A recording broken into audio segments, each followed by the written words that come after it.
Up until now, we've seen how tools can be created and grouped into toolkits. But what if we want our AI model to actively use those tools during conversation?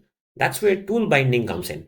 So, tool binding is the process of connecting your AI model directly with one or more tools so the model can recognize when a tool should be used and even suggest calling it with the right parameters.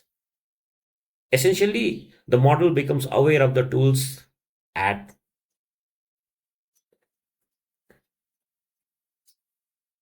essentially the model becomes aware of the tools it has. So this is a critical step towards agentic AI because now the AI isn't just generating text. It can reason about actions and leverage external functionality to get things done. So for example, instead of manually calculating a sum or querying a database, the AI can now identify the need, prepare the inputs and suggest invoking the relevant tool. It's important to note that in this setup, the model itself doesn't execute the tool. It only proposes a tool call, complete with arguments. The actual extension is handled programmatically, giving developers control over safety, validation, and workflow. So in this video, we'll focus on binding a tool to our LLM, seeing how the model suggests tool usage, and then executing the tool's action based on the model suggestion. This is going to be a crucial step toward creating intelligent agent that can work or that can do tasks beyond just generating text. So let's go for the implementation.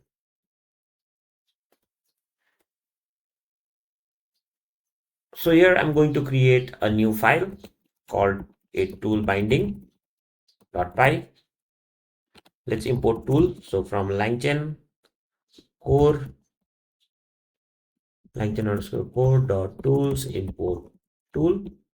Okay, what else do I need? We'll import our model. So from LangChain Google Gen AI, import chat Google Generative AI, and then I'm going to load my credential from .env import load.env. So let me first load my credential.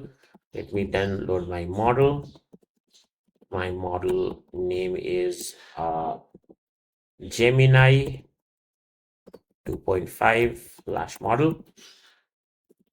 Let me create a tool here. So my first tool here is add, which will take in two numbers a and b. Both will be integers, and it will also return an integer value. I'll add a docstring to this. So adds two numbers, and then I will return a plus b here. Okay, so this is done. The tool import I think is wrong, so it should be small tol tool. What else? Okay, we just one tool. We'll try to bind this with LLM. Okay, so LLM with tools equals to model dot bind tools, and then I'm going to bind my tool into this. So we can see invoking a query with this particular LLM which contains tools here. So let's invoke this and then we'll say, can you add 3 with 14? And then basically see the result here. Or what I can do is we'll first print out the result and then we'll see it accordingly. So if we print out the result, then the model will not itself start doing the computation, but it will look at this particular query and then the docstring, and then based on the similar docstring with the query, it will understand that now this tool needs to be called. Okay, let's run this and then you'll get a clear picture of what I'm trying to say here. So if we run this,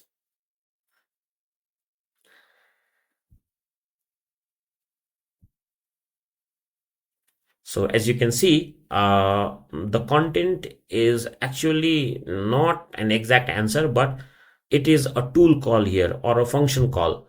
So it says function call, and then the function name here is add. The arguments are a and b, and then 3 and 14 are passed to a and b here. And then what the model is suggesting is, it is suggesting me to call this particular function or call this tool to perform the task that is mentioned in the query instead of the model doing the computation itself here. So this is how we bind the tools.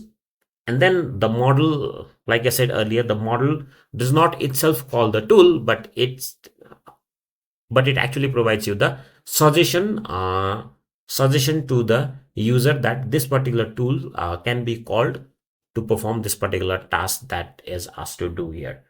So this is all for this video. I hope you understood the concept about tool binding. In the next video, we will make our model not just suggest the tool, but actually call the tool and then provide the result to us. So I'll see you in the next video.